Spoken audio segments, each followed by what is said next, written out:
wrestling nerds all over the internet, it is Friday night. You know what that means. Another awesome edition of Wrestle Rewind. Yahoo! That's right, folks. Happy to be here on Friday, January 23rd, to talk about all the cool things happening in the world of pro wrestling. I'm talking matches, segments, title changes, OMG moments, stuff that you see on TV that you can't get away with in real life, and more. I am your host, Jose Casabona, and I'm also the host of the number one show on our channel, The Ravens Flock. And joining behind the camera is the host of the Black Files, my type partner for Wrestle Wrewind, the man who puts in the hours behind all the videos on his channel every single week, Mr. Juan Arouse. Thank you for that fine introduction, Jose. Don't you ever forget the mister. His last time is now. What? Hey, wait, what? Wait, what? I ain't retiring. I ain't leaving. Where the fuck did this come from? Yeah, you know what? You're right. Hang on a minute. Let me see if I can get Gunter. Hang on. Let me see if I can get Gunter on speed dial. Well, no, good point. Wait, hey, what the hell? No. What? No, don't feed me to that psychotic Vienna and fucking Austrian son of a bitch. You know what? You are right. Bad choice. Let me call and get Brock Lesnar on speed dial. Hell no! He will literally eat me. The man left the United States before leaving the United States was considered a good idea. Yeah, you know, Juan does have a point. I mean, he looks like he eats people. No, he eats people. What do you think he's got? Why do you think he's got such a big ass farm for? Farming?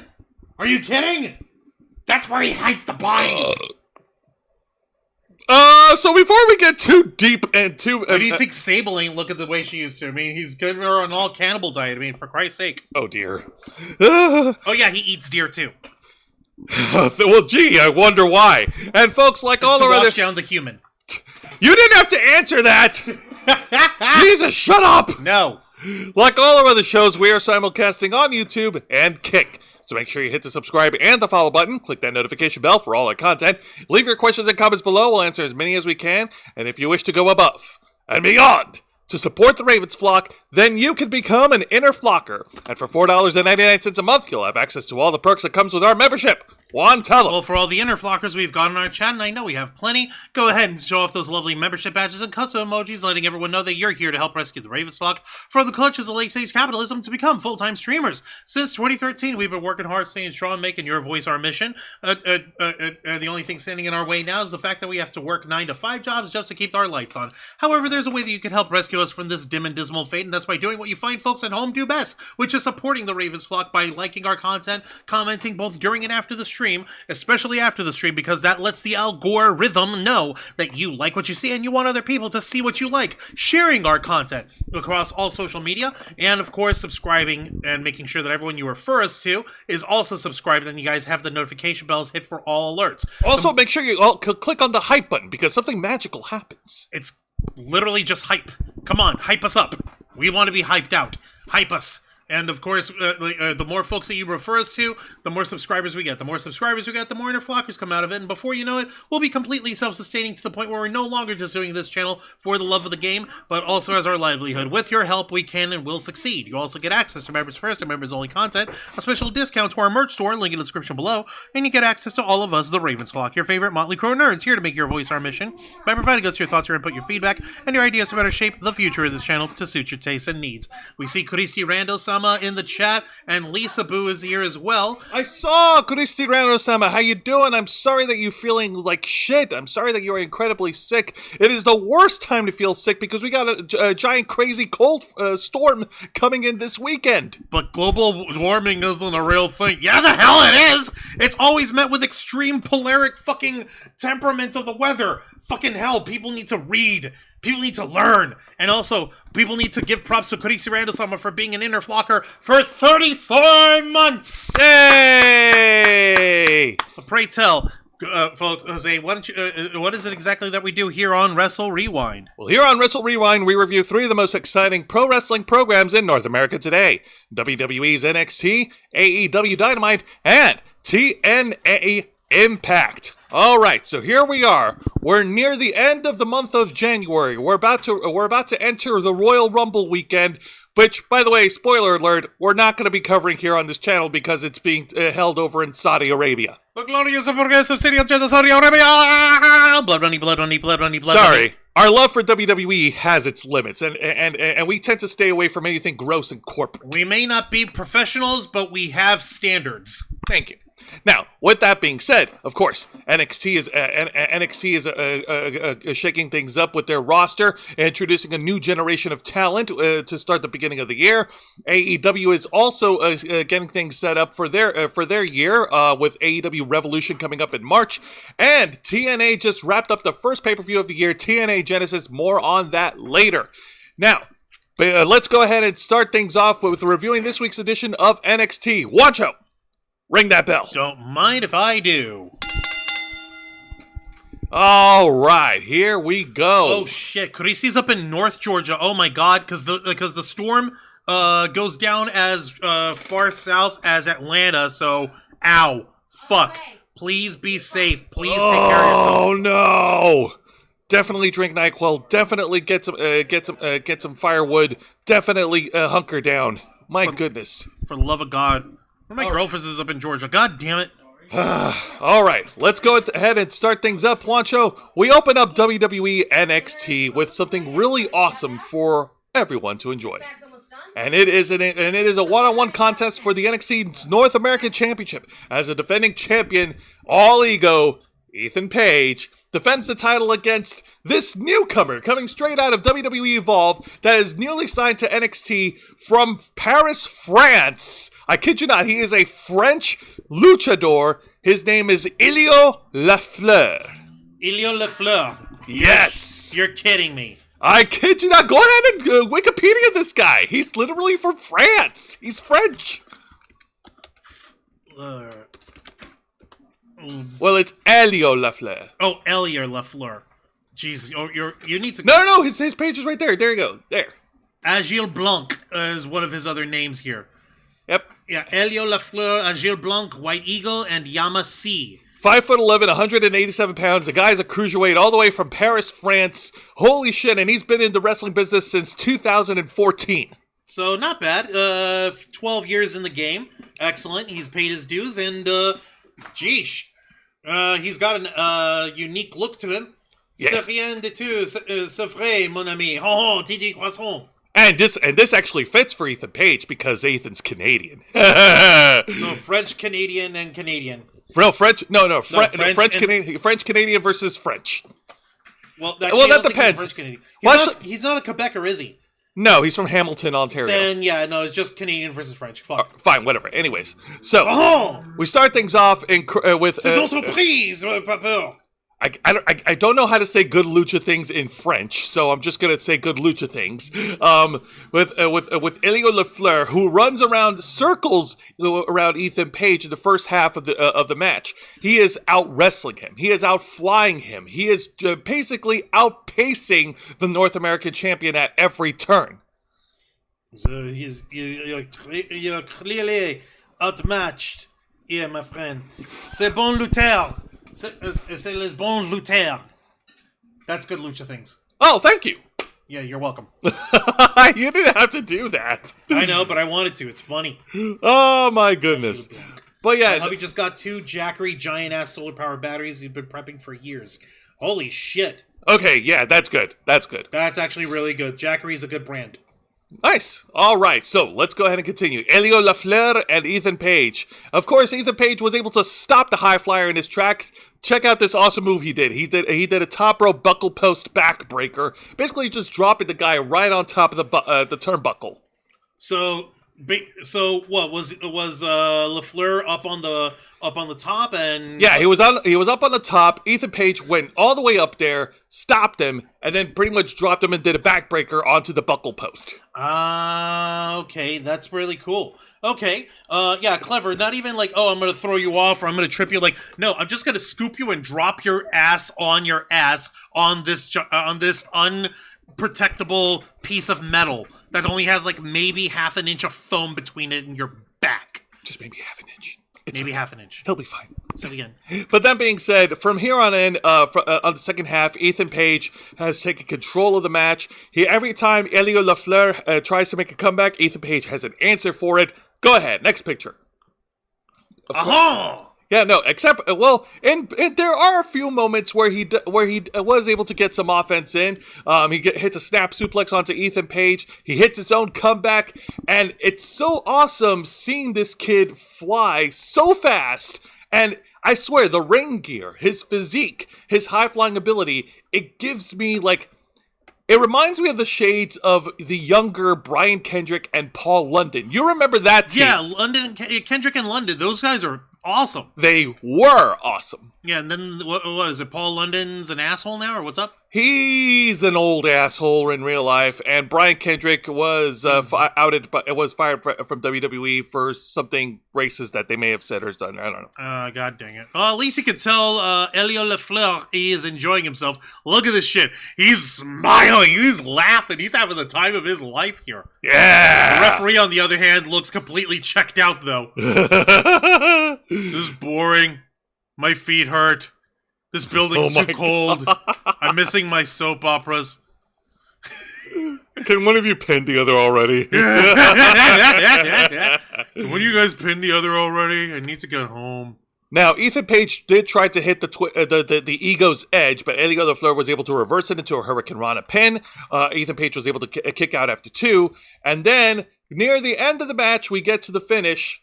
Yep. And we actually, near the end of the match, Elio Lafleur actually goes to the top rope, and then out of nowhere, without even like a slow preparation, he hits a coast-to-coast drop kick onto Ethan Page. What the? And Ethan's actually looking at it, like, wait a minute, I'm not ready yet. What the fuck? Oh God! Exactly. Holy shit. What is it with these new generation wrestlers hitting coast to coast as if it was nothing? It's like watching Dragon Ball Z and we see a bunch of Saiyan kids already hitting Super Saiyans, becoming Super Saiyans out of nowhere. Well, it's official. Power levels are bullshit. Power levels are bullshit. All right, so how did this end up now, over here for us, though? Yeah, okay. Go ahead. And, well, now we get to the finish, because unfortunately, on the second attempt, Ethan Page does connect with the Ego's edge to pin and retain. Your winner, and still, the NXT's North American champion, all Ego, Ethan Page. God damn. Well, it can't fault the, what do you call it, Elio Lafleur from trying over here, and he put on a hell of a show. And I'm guessing this was a nice cruiserweight / X Division style high-paced speedster match. Oh yeah, to get the blood pumping, right? Oh yeah, absolutely. And Elio Lafleur definitely deserves a lot of props. What a great way to introduce him to the WWE audience. And you know what? Fucking awesome. Like, he is Elio Lafleur, the French luchador. I'm calling it right now. He's going to be one of the flag bearers, the major stars to watch on NXT for this year. Bank on it. What the fuck? Bank? Are you trying to make bank on it a thing? It's been a thing. Bank on it. Like, bet. You know? You could just say, you know what? Whatever. I'm not even going to try to police your shit. You're not going to me anyway. Besides, at the end of the day, I don't disagree with you here. You know, Ethan Page obviously gave this guy a hell of a run, and they had a good match together. And yeah, let's hope. I'm hoping to see what more we can expect to see out of this young French revolutionary. Indeed. And speaking of things, there you go. And speaking of future flag bearers of NXT, we go straight to the exciting match, which is one of the NXT Championship ladder match qualifiers. It's a one-on-one contest featuring Sean Legacy, another wrestler from WWE Evolve, going up against another newcomer. His name is Eli Knight. Eli Knight. Yeah! Yeah. Okay, yeah, they're definitely going to need to do something about the name soon. Yeah! I'm surprised WWE didn't flag that when they found this guy. Yeah, for seriously, it's like, guys, Like, we gotta be careful. Like, forever ago, people would have made jokes about Roman Reigns' long-lost cousin, Luther Reigns. You know, shit like that. We were making jokes all over AEW of Ethan Page, Diamond Dallas Page, and Hangman Adam Page, in a steel cage match. And who else was involved? Christian Cage. Christian Cage, yeah, thank you. you gotta be careful how closely you guys get these names in. Yeah, seriously. Eli Knight, LA Knight, Eli Knight versus LA Knight versus Tucker Knight. They're gonna wrestle all night, every night. It's fight night. It's fight night. Friday night's the best night for fight night. Yeah. Elton John says so. Yeah, no, he says Saturday night's all right for fighting. Oh, well, it was. It was. And then CM Punk got fired. Anyways. Yeah. So, so here we go. Shawn Legacy versus Redacted. No, we're not going to unname him just because his name happens to be terribly, unfortunately close to LA Knights. Just say Eli Knight. It's okay. Fine, but I'm not holding back my minor jabs. Make the jabs, make the jokes. It's not his fault. Literally, that's up to the fucking management why they should have clocked that sooner. Okay, so Shawn Legacy versus Eli Knight. Yeah. This match was the semi-main event, and it was one hell of an incredible qualifier. Both of these guys are incredible athletes, they're incredible high flyers in their own right. They have an answer for each other's moves. They started off by doing a series of reversals and arm drags and takedowns and just leapovers and all that shit. It's amazing. Were they flippy? They were flippity-doo-dahs. They were flippy-dippies. Yes. So I see flippings over here. Oh shit, that doesn't look good. Unfortunately, not everything does look good, as the Eli Knight, is being punished for his last name. No, I'm kidding. No, he goes to the top rope, tries to hit a moonsault. Shawn Legacy, of course, has an answer for that, brings up the knees, and then takes control of the match. And during this contest, we have absolute Ricky Saints that's sitting with commentary with Booker T and with Vic Joseph. And yeah, thanks for that, because Booker T's going to need all the help he can get. Seriously. I'm going to rip on Booker T a little bit later, but let's... we are we? Yes. Is Booker bookering even harder? Worse. What's worse than Booker T bookering and Shucky ducking? Someone else do it. No, worse. Booker T shooting. Oh, no! No, you fucking idiot! No, Booker man! What the fuck? We're going to get to that. Next picture, please. Okay, so yeah. Oh, God. I'm choking on Booker T's stupidity. Oh, no. Yeah. Oh, shit. Oh, shit, indeed. Like, Shawn Legacy was able to get the win, but after the match, this where things got really exciting and really crazy as Tony D'Angelo shows up, and now and he grabbed Shawn Legacy, and he knocked him out, and dropped it through the announce desk, and he destroyed Eli Knight, because he doesn't like his last name. Yeah. Gabagoolies. Anytime... K-Storm, anytime Tony D'Angelo, the Don of NXT, shows up, we gotta go total paisanos up in the air. We have to crack the Italian jokes. Poppity poopy? Beepity poopity pop? Read between the lines. Poppity poopy. It's become a rule. It's been a thing. You can't stop it, K-Storm. I'm not trying to. Cool. Anyways, so... Tony D'Angelo has been running amok, and he's destroyed Shawn Legacy. He's destroyed Eli Knight. And now... he's being taken away and he's being arrested by the totally realistic law enforcement that we see here. Uh-huh. Yeah, sure. Listen, I have that exact same BB gun that this officer's got, so, yeah, nice try. Obviously, these guys are not from the WWE, WWE Performance Center students. And, and you know these guys are real cops because they don't have badges or IDs. Wait a minute. Wait a minute. Let me try that again. Oh shit! No, that was completely by accident. Shit. No, I wasn't trying to make that joke. No, you're good. You good. Own it. Own that shit. I'm gonna own it. Okay. Own it like the freaking ridiculous Italian jokes that we make. All right. So how did this match end? No, I already told you the match. Shawn Legacy won the match, and then Shawn Legacy won, and then after the match, Tony D'Angelo wreaked havoc, and he got arrested. Good God. Okay. What the fuck? Also, yeah, no, he's copying Bane's jacket almost. I actually like that jacket. Basara. I want that Bane jacket. He's going to attack all of the world of NXT with no survivors. Do you feel in charge, Gabagool, over here? Could you imagine him going through the WWE props closet and pulling out T-bars? No. Old retribution bullshit. All right, let's move on. God damn it. Let's get over to the exciting part of the match because last week... The segment? Exciting segment because on last week's edition of NXT, we were all blessed by the return of one Jada Parker. Yay! Jada Parker is back immediately. The fans blow the whole roof in excitement for this woman. They blow the roof off They blow the roof off for this woman, and it's crazy. Yay. She got a huge babyface pop.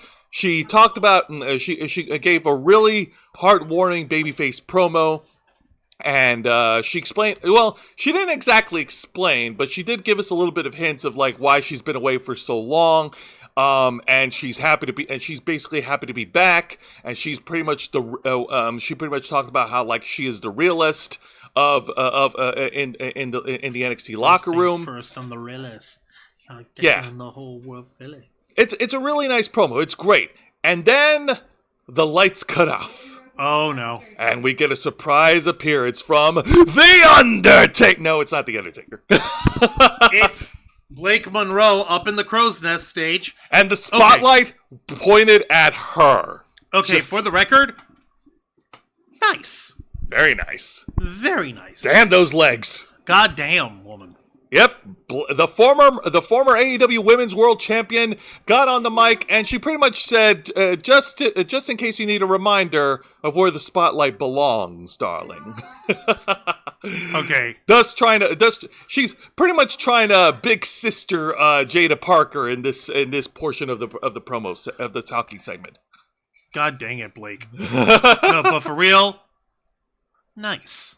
Very much nice. Now, there's been a little bit of online chatter about how WWE, how fans are accusing WWE of pretty much doing a copy pasta Blake Monroe's gimmick of their own version of Timeless Tony Storm. Oh, I'm sorry. Now it's a problem for this lady who went by Mariah May, now going by Blake Monroe, legitimately copying Tony Storm. Now it's a problem? Fuck you! Y'all were cheering your fucking asses off, clapping like little brain-damaged seals anytime Mariah May was doing that shit with Tony Storm in AEW, and when Tony Storm flipped the script and did it to Mariah May! So fuck you up the ass with a rusty metal dildo, eat a fat stack of rancid disease-riddled dicks. Exactly! Man, you can't fucking... Y'all ain't fucking satisfied for nothing. It's almost. Some in there. I put extra in there for you. It's almost as bad as like. But it is required. The line is like the line. Unfortunately, has never been truer.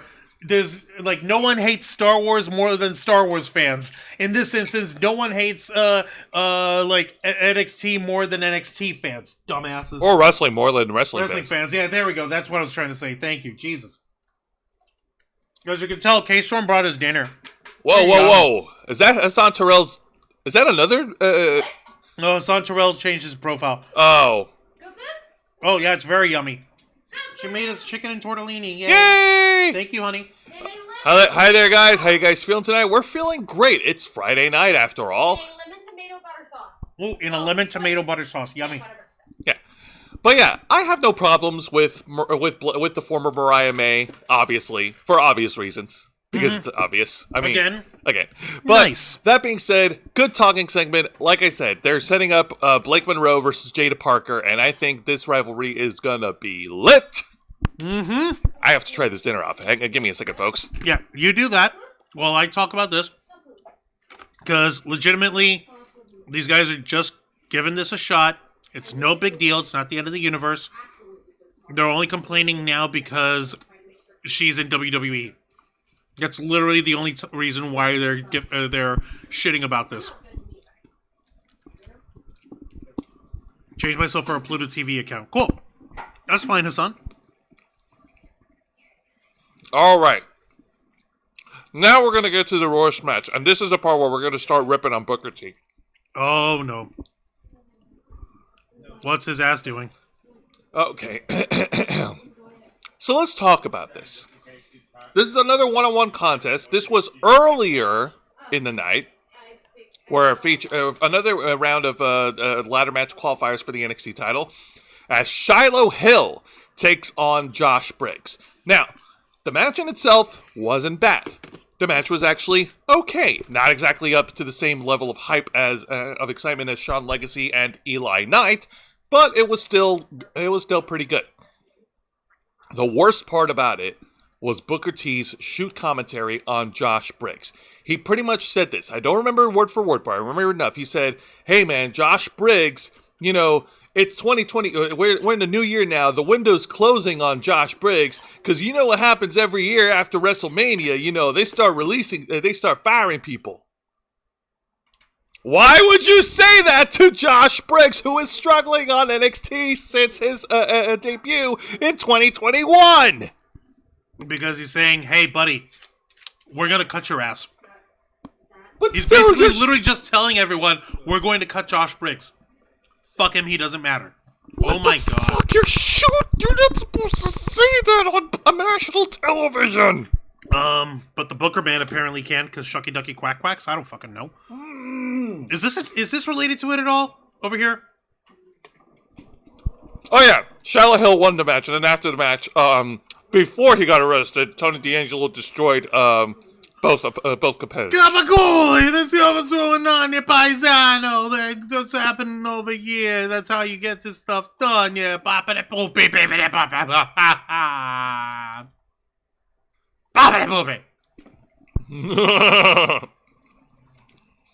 I know, I'm a fucking adult. Okay, so, real talk. Because I actually like Josh Briggs. I don't have a problem with him. I think he's an awesome talent. Booker T, unfortunately, is not wrong. But like I said, he shouldn't say that stuff on television. He shouldn't make those comments about Josh Briggs. Because, number one, for the audience who's watching NXT, they're not gonna some of them are not gonna know what the fuck Booker T is talking about. And number two, to make those comments against Josh Briggs, you're pretty much hurting Josh Briggs, the wrestler. Mm-hmm. No, yeah, that's the point. Apparently, the Booker man doesn't like him. Oh my goodness, this is like, and oh my god, I hope that Shawn Michaels actually had a talk with Booker T about that crap. Why? Because he's the reason why the Booker man's in here is because they let him do whatever the fuck he wants. Oh man.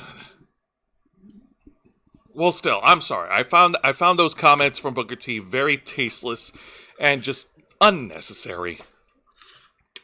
Seriously. You can legitimately over here say, hey, no, man, you got when you're in this business, you want to make an impression, you want to strike while the fire is hot, and that fire ain't as hot as it used to be for Josh Briggs. He's going to want to step up. Otherwise, he might not be lasting much longer in the world of sports entertainment or in the world of NXT. He could have said that shit in a way without talking about, oh, you know how we fire people after WrestleMania, and he's not going to do anything about it. Bullshit.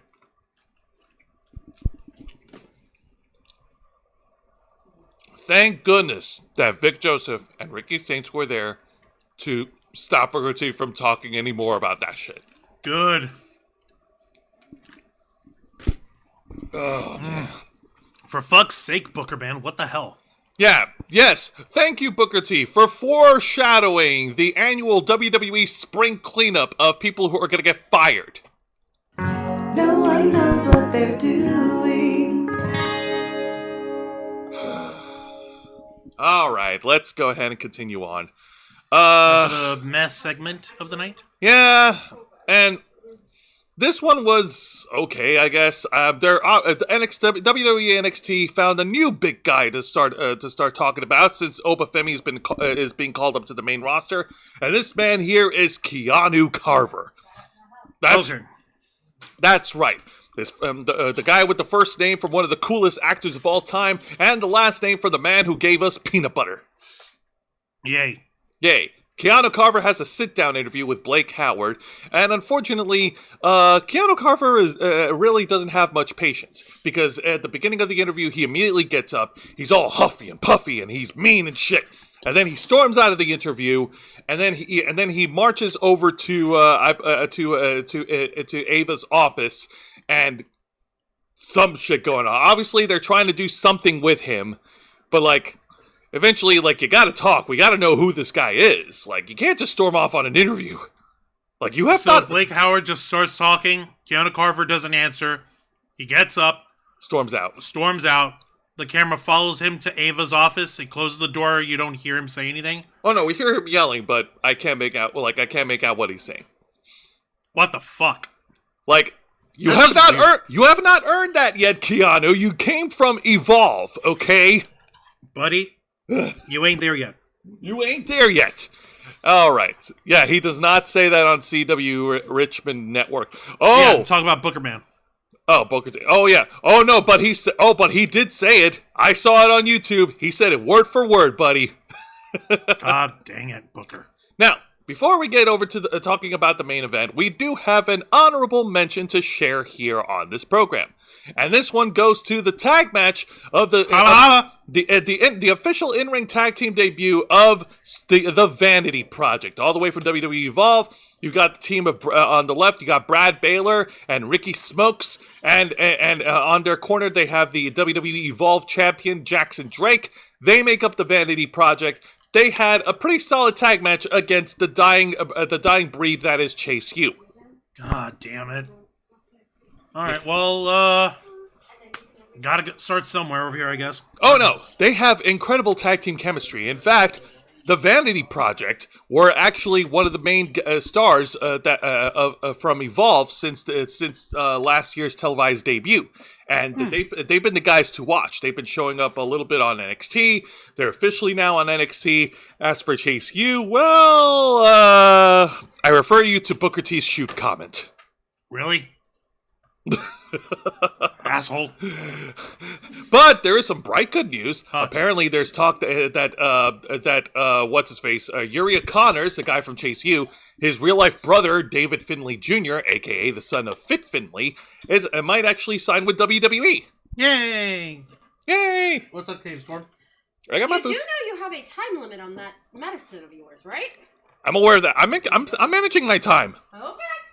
now. Let's get over to the main event, because now we're going to talk about the NXT Women's Division, Juancho, again. Yay!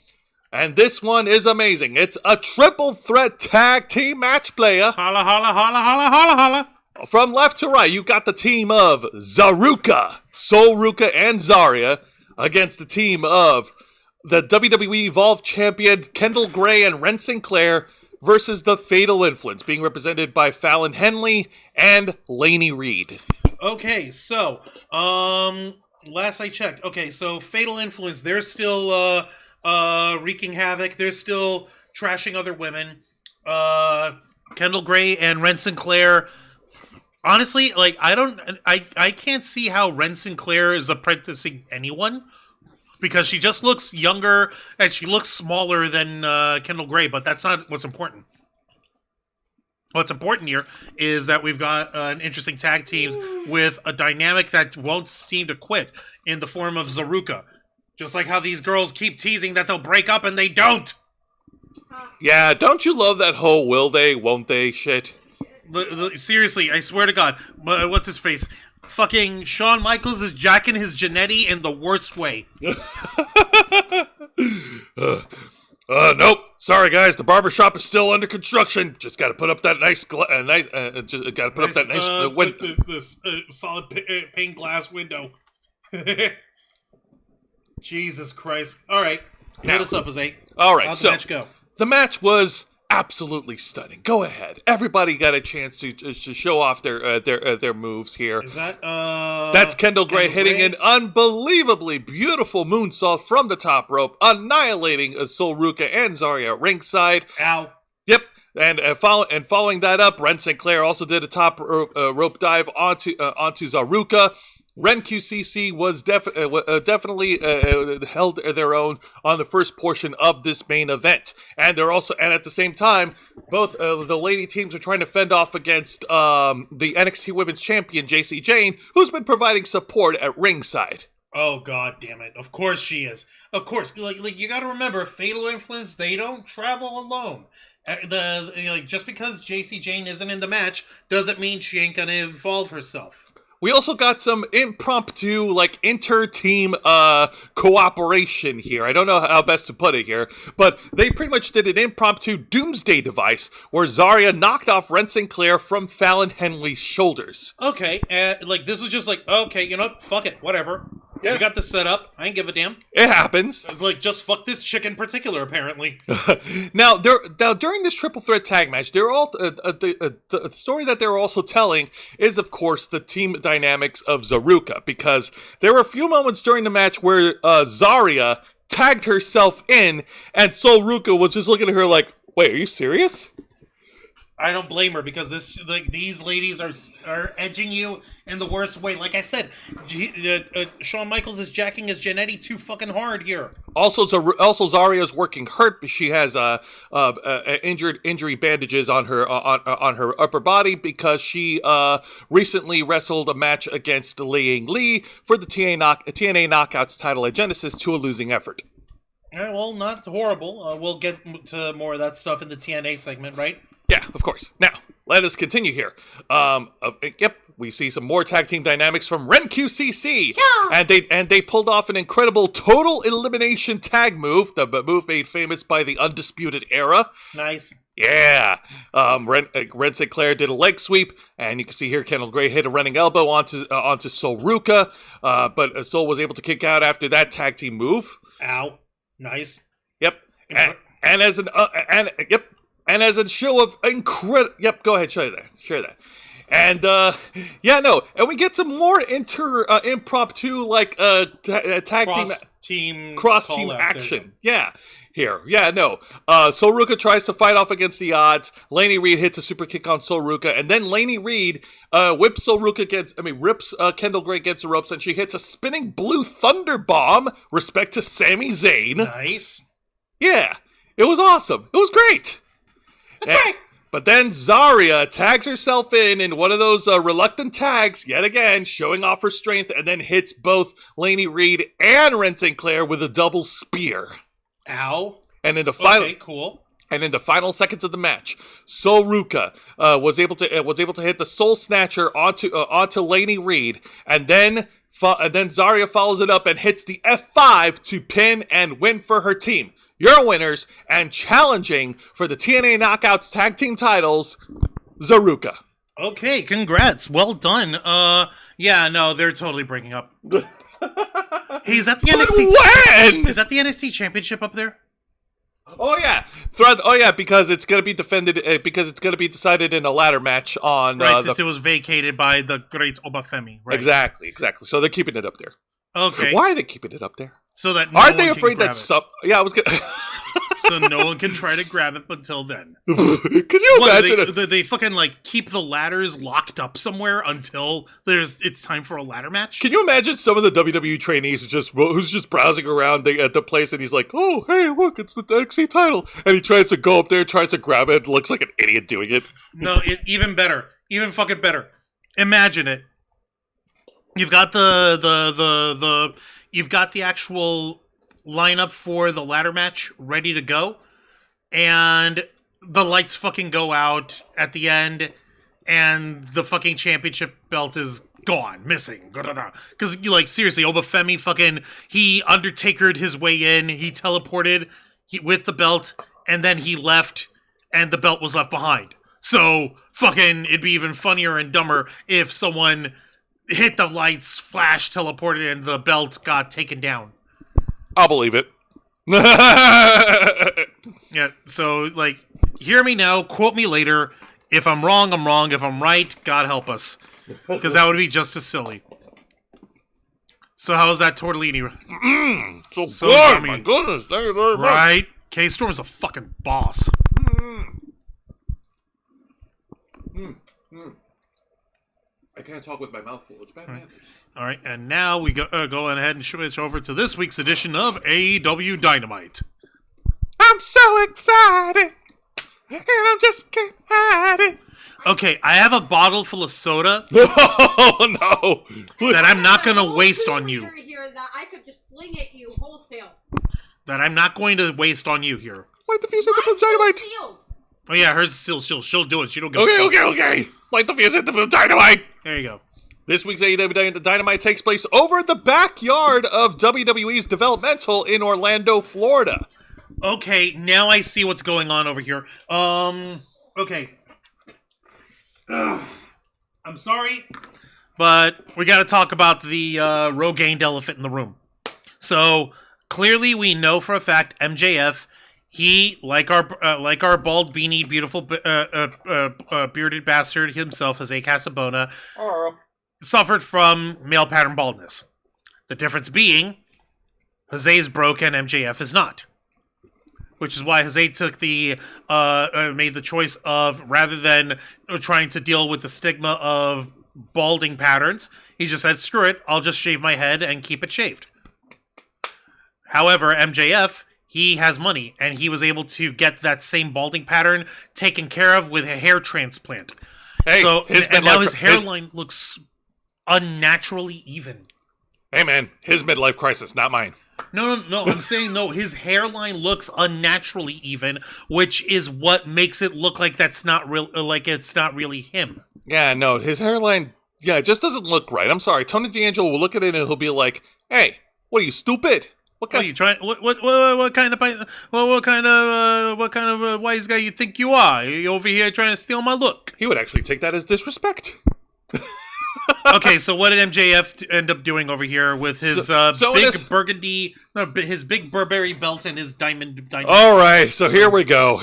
It's an interview conducted with. Okay, stop me if you've heard this one. Whew. Tony Schiavone conducts the interview with MJF. MJF comes down to the ring, calls Tony Schiavone an insult. Then MJF cuts another shoot promo line making fun of WWE just to get a pop. And he says this, like, if there's somebody out there who's claiming to be the best of the best, do yourself a favor and change the channel. Yep. What the fuck? And then the other thing, and then everything else is pretty much the same shtick with MJF. Same, better than you, same, I'm on a different level, same, he's a champion, big burgundy belt, blah, blah, blah, and all that shit. Like, it's stuff that we've heard from MJF since 2019. Like, sorry, but I'm sorry, buddy, but your act is getting a little stale. No, Jose, it's different now. His hairline is changed. Oh, God. So that means he's a different person. But thankfully, we got somebody here not only interrupting the interview, but waking us up from MJF's typical shit in the hands of Big Bad Brody King. All right, cool. Okay, so this is Brody King has been on a. Wow, that was hot. Brody King has been on a bit of a roll as of late. I guess Tony Khan's trying to beat the allegations of only liking to push, only liking tiny cruiserweight guys as his main eventers. So go fucking figure. He's pushing one of the biggest guys in the roster. Well, let me offer some context. On last week's edition of AEW Dynamite on Maximum Carnage, MJF successfully defended the AEW World Title against Bandito. Brody King's tag partner and best friend. Yeah. He tried to unmask Bandito. Brody King stopped him. That infuriated Brody King. So Brody King went down to the ring. He grabs his own mic, gets in MJF's face, and he said, like, and he pretty much said this, like, I don't remember word for word, but he said something along the lines of this, like, I could go right in front of you, and I could hurt you, and I could do that to you, but I'm not going to do that to you, because that will ruin my chances of what I really want. Which is your AEW World Title. Yep, he wants a challenge for the AEW World Title. MJF, of course, had his own retort, and he says that he doesn't deserve the championship because Brody King hasn't done anything to deserve it. That Brody King has been beating up nothing more than a bunch of tomatoes, and he's been beating up a bunch of jobbers, and he needs to fight. He needs to fight some opponents that are actually elite to earn the right to challenge MJF for the AEW World title. And then Brody King pretty much channeled his inner Braun Breaker, started going woof, woof. It started going up MJF's face, and MJF cowered out of the ring. So it's typical MJF bullshit.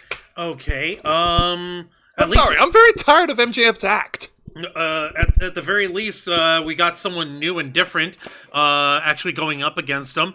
Brody King, who is MJF gonna fucking pit Brody King against to begin with? Like, who's he gonna fucking try to make him fight or whatever? He hasn't said anything about it. Oh, he hasn't, has he? Mm-mm. Figures. Mm-hmm. Fucking hell. So, what, we gotta wait until he decides that you're good enough, or what the fuck, buddy? Well, MJF's got some problems of his own, because there's a couple of challengers who are coming after him for the AEW World title. Samoa Joe, Kenny Omega, Hangman Adam Page, and Swerve Strickland. So he's already got a lineup of challengers who want a piece of MJF. Yeah, but who want a piece of that potato latke. Okay, there's only one thing here. They all want to try to get at him at the same time, and now Brody King got thrown into the mix. So, well, yeah, because so now he's we got fighting 5 against 1, and because this is just gonna end up being a giant 6-man match, isn't it? Don't speak it into existence. Don't do it, Juan. Zay, this is Tony Khan we're talking about. He doesn't know how to book all that well. All right. Well, let's go ahead and get to the exciting match of the night. And this one was actually a really cool wrestling match from 2 awesome Canadians wrestling in Orlando, Florida. You already said Orlando. Why do you need to tell Orlando? Anyways, let's go ahead and do it. And this is Kenny Omega's chance at revenge, as Kenny Omega goes up against the walking weapon, Josh Alexander, representing the Don Callis family. Oh, cool. Remember when he was somebody? Ha. No, seriously, do you remember when Josh Alexander was somebody? Now he's fucking nobody in the Don Callis fuck-off clan. True, but there is a story to this. Josh Alexander is kayfabe responsible for injuring Kota Ibushi and shelving him, and he was also the last person to put away Kenny Omega before Kenny Omega took some time off. Okay, so this is just payback? It is payback. payback. I want my receipt and that's it? Oh, yeah. Now, as Kenny Omega made his way down to the ring, Josh Alexander attacked him from behind, and these two guys started fighting at ringside before getting into the ring and before the match could even start. And, of course, we got Don Callis over on commentary because of course. By the way, a little shout-out. Taz is back on commentary. Yay! It's Taz! Oh, God. And Taz has been playing it up like straight 100% heel on his commentary. He's been cheering for the bad guys throughout the entire night of Dynamite. Like, no joke. That is weird to me. Yeah, I mean, it's not uncommon. He did it before when he was a commentary on SmackDown with Michael Cole. Oh, shit. Well, yeah, well, as far as I'm concerned, yeah, no, it's a welcome change, I guess. It is a welcome change. So, Kenny Omega versus Josh Alexander. Josh Alexander, of course, after that whole ringside ruckus, was able to take control of the match against Kenny Omega. Of course, targeting the midsection of Kenny Omega, because, Kenny had a case of diverticulitis. Mm-hmm. He had a case of Brock Lesnar. He had a case of the Brocks. he had Brocks in his stomach. Ha ha ha ha ha ha. Anyway, Brocks. So, and not only that, but of course, Josh Alexander's main signature move is the ankle lock. So he's been targeting the leg of Kenny Omega throughout the entire match, and also overwhelming Kenny Omega with a series of suplexes into the ring. And even at one point, these two guys, Josh Alexander did like an apron suplex onto the outside, and then he did another suplex following up afterwards onto the floor, which was crazy to watch. Ow. Yeah, and then as Kenny Omega gets back on his feet, he chases Don Callis out of the announce desk. Don Callis goes running into the crowd. Kenny Omega makes his way back at ringside. Josh Alexander continues the punishment. Yeah, no. This is one of Kenny Omega. This is one of the offenses from Kenny Omega, hitting an incredible clothesline and and exchanging chops with Josh Alexander. Now, oh, fuck. Yeah, hold off on that one because this is where we get to the finish. After chasing Don Callis out of commentary... Like, bitch, get the fuck out of here! Yeah, Kenny Omega goes back. He goes into the ring. Josh Alexander targets the leg again. And then he takes a minute to make sure that Don Callis is okay. Like, hey, you good? You good, man? All right, awesome. He goes back into the ring. Kenny Omega immediately catches Josh Alexander with a V trigger, then hits him with a powerbomb with another running knee to the face, and then he puts him down with the one winged angel to pin and win. You're a winner, the best bout machine, Kenny Omega. Yay! And then after the match, Kenny Omega cut a post-match promo on Don Callis saying, "Hey, listen," pretty much saying that like when he carny prick. First of all, yeah, calling him a carny prick, and then he's basically declaring that once he wins the AEW World Title back, he will gladly continue his business with the Don Callis family, and he'll defend the title against anyone he throws at him. And he does his usual customary, Good night and goodbye and good night. Bang, yeah. Yeah. Cool. Yay! Like, see, on his own, Kenny Omega is tolerable. On his own, he fucking makes sense. You can have arguments about his moves coming off to video gamey, almost rehearsed looking shit, but at the same fucking time, he's, like you mentioned, he incorporated fucking storyline in it. He incorporated, like, okay, no, I'm fucking tired of Don Callis' bullshit. No, I'm gonna fucking chase his ass out, and I'm gonna actually keep it 100 with Josh Alexander. Okay, I can live with this. So can I. It's great. Enjoy this. More of this, please. Hey there, Mr. Quake. Welcome to Wrestle Rewind. I was trying to say hi. Well, we were both saying hi. Anyways, Ricky Saints looks like Aquaman. Yeah. Oh, it's just the pants. You don't gotta apologize about being late, buddy. It's all right. It's all good. Anyways, now let's get to the exciting segment because we actually got some really good promo shtick from the AEW Women's Division. Oh. Oh yes, the AEW Women's Division, a division that's been chronically booked ill thanks to our best guy Tony Khan. Because he's afraid of cooties. And this time we get a promo segment from the Triangle of Madness, being led by the Toxic Spider, Tekla, who's also leading Julia Hart and Sky Blue. All right, so these pretty ladies of Psycho Crazy Evil, what are they up to? All right, so this Austrian import here, Tekla, she is making her claim that next week she is challenging Chris Statlander for the AEW Women's World Championship. She's making her intentions clear. She's going straight for her. She's going straight for the title. And Julia Hart actually set her sights on Willow Nightingale. Apparently, both Willow Nightingale and Julia Hart are 1 for 1, and Julia Hart wants to bring the AEW TBS Championship back to the Triangle of Madness, so she's challenging her to a match at Collision on Saturday. Let's see if anybody watches. It's AEW Collision, Jose. I know. Tekla then finishes. Nobody's gonna watch. Tekla is great at cutting a promo. She finishes off by saying, "Oh, you like to swim in toxic waters, huh? Then drown in it." Before spitting at the camera, because I don't know. Well, I don't know. It was still cool. Okay, it made a statement. Shows you how much of a bad guy she is. Still, ew. But that's neither here nor there. Yeah. I don't know. I think Tekla and Gunther are two awesome Austrian wrestlers. I don't know. I wouldn't be like. Here's the thing. I'm not all up in the nationality with these ladies. It's just with these people. It's just a matter of fucking how wild are they going to be in the ring, or how wild are their personalities. That's what's important. Well, you got to be wild to end John Cena. Like a little bitch.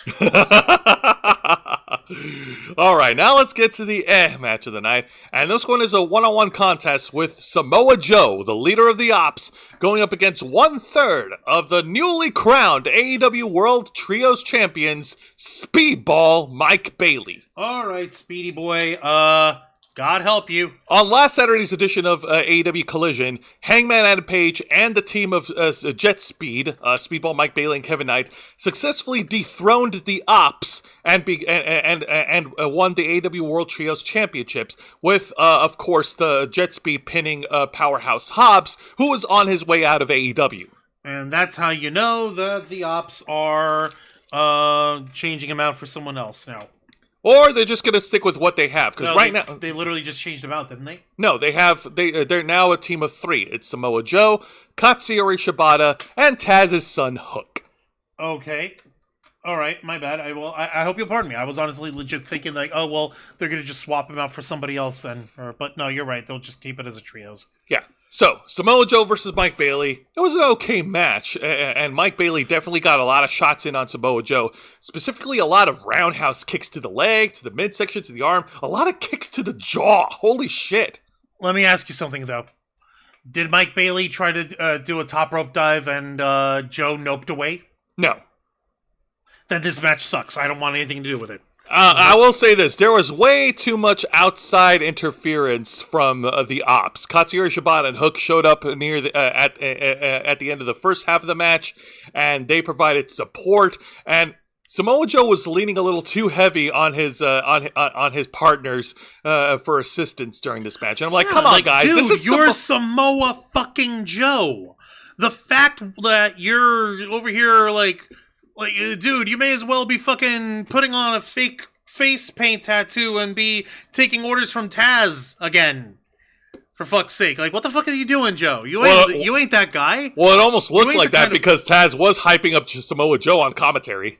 Was Samoa Joe freaking out and like fucking like he used to, or no? No, he wasn't freaking out. Then what no, he's not even doing that right then. Jesus Christ. The point is, Joe is not the type of heel who, even if he's in a posse, even if he's part of a faction, overly relies too much on the other members of his faction to carry him through a match. It makes Joe look like he's a weakling. We all know he's not anything but a fucking weakling. He's batshit insane, crazy strong, and crazy powerful, and crazy fucking crazy. You Exactly. don't fuck with Joe. What does everyone chant when he's in the ring? Joe's gonna kill you. Exactly. Because he's gonna fucking kill you. Now, Samoa Joe locks in the coquina clutch. Mike Bailey was able to reverse it into a pin, but Joe kicked out after 2. Mike Bailey went to the top turnbuckle, and Katsuyori Shibata distracted him long enough for Samoa Joe to reach him and hit the Muscle Buster to pin and win. You're a winner, thanks to some unnecessary help, Samoa Joe. All right, yeah, no, there was no no top rope nope drop between Bailey and Joe, and way too much bullshit from the Ops. So yeah, no, neither of these guys like really made out. Like Mike Bailey, obviously no problems with him. Joe, obviously no problems with him. You know what else? What else is bad? You'd think this would be a fine match, but no. No, Juancho, let me stop you right there. You know what else is bad? What? Where the fuck is Mike Bailey's partners, Jet Speed and Hangman Adam Page? Why didn't they come out to even the odds? It made them look like dicks. Exactly, guys, what the fuck? I was out here getting my ass kicked by the Ops. Where were you? I don't know, I was over here jerking myself. What the fuck kind of excuse could there fucking be? Also, I want to point out... Don't tell me it's because Hangman got drunk. We know he's a drunk. That's not a viable excuse anymore. No, because Hangman Adam Page is now a redeemed man. He's AEW's main character. He's still a drunk. Oh, yeah. But also, can we give a small little kudos to Speedball Mike Bailey? Because he is, and I didn't know this, apparently he identifies as being non-binary, and he's the first non-binary wrestler to win an AEW title. Cool. I didn't know that. So that was no, I hope you'll pardon me, like, okay. I didn't know that fact about him. So fucking was like, I hope you'll pardon me. I'm just like, all right, so what? What's her face? Nyla Rose, the native beast. She's a transgendered woman, and she was an AEW Women's World Champion too. Like, and we gave her bad props. No, I'm just like, no. It's the thing of it is, you don't like. It's not something you need to be all that big a deal on, because yeah, you could celebrate it, but at the end of the day, doesn't matter because because Speedball's a badass in the ring. Oh, yeah, and he's a badass martial artist. And no, we don't give him boots. He doesn't need it because if you give him the boots, you take away the one of the things about him that makes him unique. That's like giving Matt Riddle wrestling shoes when he doesn't need it. He's gonna need he's gonna need a lot of help. No, Matt Riddle needs a sobriety break of 9 years, but that's a different story. All right, now let's Now let's get to the bad segment of the night because earlier in the evening, the Triangle of Madness, they made their intentions clear. They want Tekla wants a piece of that alien ass that is Chris Statlander. So Chris Statlander and her buddies, they have their own message for them. Yeah. And just making something clear for folks to understand, I wasn't trying to shit on Nyla Rose for being transgendered. I was saying that, the best way that you can make something impactful when it comes to sexuality and gender identity and all that stuff is treat it as if it's no big deal. Okay, that's fine. So cool. No one's accusing Speedball, you of that. he's NP, no big deal. Nyla Rose, she's transgender, no big deal. She's still a horrifying evil champion when she was champion. And Mike Bailey's still an awesome champion. And why is Harley Cameron wearing the hair braid of Ruby from K-pop Demon Hunters? All right, well, first of all, nice hairdo. Number one. She got it done. Number two. This promo just sucked. Chris Statlander tried to speak so powerfully against Tekla, but she didn't sound very convincing in her words. And she pretty much says, she's more than just an alien woman. It just doesn't come off as convincing to me. Willow Nightingale, she spoke well. She addressed her opponent, Julia Hart. She will meet her Saturday at Collision. And of course, Harley Cameron was her usual exciting Harley Cameron self. And who's Harley fighting Sky Blue? No, she's not fighting anybody, but she is going to be there to back up her partners. And just when she was in the middle of hyping up her and Willow Nightingale, who are about to say that they are the babes of Wrath, yep. Chris Statlander covers their mouths and finishes the promo segment herself. I'm like, why would you do that? Listen, Harley Cameron is one of the best personalities in AEW right now. She's so effused with energy, and she's so, her being a Genki girl is fucking awesome and infectious and shit. Why do you think I gravitate towards Thea Hale being super excitable and hyper caffeinated sounding and looking as a motherfucker? Harley Cameron's got that same energy. Willow Nightingale, she's a hard badass, and that's okay. And she could cut a better promo than Chris Statlander a little bit. The issue is Statlander herself. Apparently, she's got to get the last word because she's the world champion. Well, no, that's not even it. Like you said, she doesn't quite have the confidence in the conviction of her speech in her promo to make it feel like it was threatening or genuine. So I get that and I understand that. But why cut off the other girls who carried the promo-wise? God damn it. And now I understand why Mercedes Money is off of AEW television for now. If I had to see these three chicks carrying every single one of the belts that I wanted to have can't have anymore, I'd lose my shit and try to rage quit too. Yeah. Now Mercedes Money is doing the whole crazy woman I'm losing my mind thing. As she keeps losing belts, so good on her. They should have done it 5 months ago, but what the fuck do I know? Hey, better late than never. No, better never at all. Because it was fucking belt collector shit is fine until you take it for a certain fucking what's the fucking thing? Until you drag it for too long and it's not fucking leading to a payoff.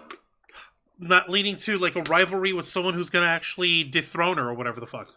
But anyway, let's keep going over here. All right, now before we get into the discussion of the main event, we do have an honorable mention from AEW Dynamite. Oh, yeah, go ahead and find it. Okay. And this explains it. Yep, and this one goes to the ladies. Of course, we got a brilliant tag match. Once again, placed in the semi-main event where the women's division belongs, as Megan Bayne and Penelope Ford took on the Timeless Love Bombs. My God, what a woman! Indeed. It was a great tag match. A lot of excitement, which saw Megan Bayne and Penelope Ford win after, after Megan Bayne and Penelope Ford knocked down Mina Shirakawa with their finishing move. No. Tony Storm with the finishing move. Mina tried to get into the ring to help, but then she was choked out at ringside by Marina Shafir. No! My boobies! Anyway. I know. It was so good, and I like their dynamic. There were a few spots where Megan Bayne, she's obviously the big giant powerhouse. She grabs Penelope Ford and she yeets her at the Timeless Love Bombs at ringside. I mean, shit, if all you got is a hammer. It was still a fun match. I think this was great. I think it was awesome. And come on, you don't have to it's become a I think we've already said enough about the women's division being booked. Like, at this point, it's just beating a dead horse. So I'm going to stop beating a dead horse. Maybe you are, but I'm not. Come on, Tony. It's 2026. He can't. He literally is incapable of doing this. He can't help himself. No, and you know why? Because he's a virgin. Yes, because he is a sexless virgin loser who's afraid of cooties. All right. Let's go ahead and get over to the main event. And this main event is another one-on-one contest. And this one features the former AEW World Champion Swerve Strickland going up against 1/3 of the AEW World Trios Champions, Kevin Knight. Okay, so, this is interesting. Swerve is facing Kevin Knight. Yep. It's just a singles match. Obviously, there's no championship or anything involved. No. Swerve's actual beef is with the Hangman. Swerve's actual beef is with anyone involved in the AEW World Title picture, including MJF. Okay, so right now he's frenemies with Hangman. To put it delicately, he's a frenemy. Okay, I guess it's one of the it's the whole thing. No one's allowed to kill you but me, kind of thing. Kind of. Okay. And hey, you know what? I bet you Alfred Cohn was definitely going to be praising this match regardless of how it turned out. Because black representation. Exactly. Oh, God. Subscribe to him in Swahili. All right. Hey, well, you know what? Don't listen. Oh, God, as if he was wrong. Wancho, okay, we all have the people who we hold their opinions highly on. You've got Alfred, I've got Brian Zane. There's nothing wrong with either opinions, because they're opinions. Okay. That's all it is. They are just opinions. So in the beginning of this main event, Swerve Strickland and Kevin Knight went at each other at 100 miles an hour. Swerve, of course, started off in the first couple of minutes out wrestling Kevin Knight in the middle of the ring, and then taunting him just a little bit. Kevin Knight had his own answer for it, and then they start busting out all the high-flying moves. Of course, during the story of this match is that every time Kevin Knight has something cool to show off, Swerve has an answer for it, hitting him with a series of strikes. And at one point he hits him with from behind with that spinning back elbow, and he does that dance thing that he does. I can't do it. Ow. Yeah, no. And this is a big boot that Swerve knocked Kevin Knight into the jaw. And during this match, MJF is sitting all the way up in the bleachers with his sommelier or escort or whatever. It's not as if MJF would have a tough time finding a seat in AEW shows, though. Oh! He's pretty much scoping out the competition. Between. He's been watching the matches all night. He's been scoping out competition between Samoa Joe, Kenny Omega, and now Swerve Strickland. And like I said, Swerve had an answer for any type of offense against Kevin Knight. And Swerve was about to hit the house call, but Kevin Knight was able to reverse it. And then and right over here during this match, of course, you see Swerve locking in the Dragon Sleeper hold to ground the young boy, the young Kevin Knight, the Jet. And yes, Juan, it's your favorite referee, Aubrey Edwards. Let me just get that. Hang on. You know, you and I are going to need to have a discussion about this. I need to know what type of contempt you have against her. Much better. Oh my god. I'll explain to you never. Right. So after the house call was reversed, Kevin Knight, of course, tried to hit his comeback. Swerve Strickland was able to reverse it. These two guys start fighting over at ringside. Actually, yeah, share that picture instead. Yeah, no. Yeah, no, that's Kevin Knight hitting his own version of the house call on Swerve Strickland, trying to turn this match to his favor. Very nice. Very nice. Yeah, of course. Kevin Knight then tried to go for the UFO his UFO splash, frog splash, but Swerve was able to kick out of the move. Actually, Swerve pulled a Bailey, and let me explain why. Okay. On Saturday night's main event, aka John Cena's last match, Bailey versus Sol Ruca. Sol Ruca hits a finishing move, and then Bailey extends her leg all the way back so that this part of the feet would touch the rope. So where the foot and the ankle meet. Yeah. The joint there. Yeah. That's why I said when Swerve pulls a Bailey, and then Swerve was smiling when he got the kick out from the referee, like, what the fuck? Was it like he fucking did it? Yeah, no, he was just like, ah. It's like, bitch, I got you. Yeah, exactly. Okay. Hey, fucking dirty heel shit. Well, even if he's not a quote-unquote dirty heel, fucking, hey, heel maneuver / more experienced guy who has ring presence awareness kind of thing. So yes, good on you for recognizing where you're at, so that's fine. Yep, and near the end of the match, Kevin Knight tries to go for another running move, but then in the mid-air, Swerve hits Kevin Knight with the house call, and then finally puts him down with the JML driver to pin and win. Your winner, Swerve Strickland. All right, cool. And then after the match, of course, both competitors shook their hands in mutual respect. And we close off with, of course, MJF looking on, and he's a little worried, a little concerned. There's a little bit of fear in his eyes of the competition that's in front of him. Good. Be afraid. Be very afraid.